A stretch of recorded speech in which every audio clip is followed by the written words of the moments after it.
నవరాత్రుల్లో మొదటి రోజు బాల త్రిపుర సుందరీదేవి. ఈమె సరస్వతీదేవి, లక్ష్మీదేవి మరియు దుర్గాదేవి స్వరూపాలు కలిగిన శక్తి. ఆమె మనస్సు, బుద్ధి, చిత్తం, అహంకారం మొదలైన వాటిని నియంత్రిస్తుంది. షోడశ విద్యకు అధిష్టాన దేవత ఈ దేవత. సరస్వతి యొక్క ప్రతిరూపం మరియు శక్తి యొక్క వివిధ రూపాలలో ఆమె ప్రధానమైనది.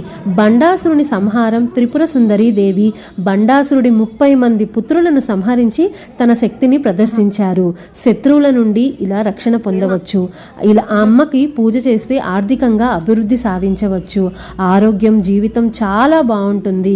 ధన సంపాదన కూడా కలుగుతుంది. ఈ విధంగా నవరాత్రుల సమయంలో బాలా త్రిపుర సుందరి దేవిని పూజించడం ద్వారా మానసిక, శారీరక మరియు ఆధ్యాత్మిక ప్రయోజనాలను పొందవచ్చు.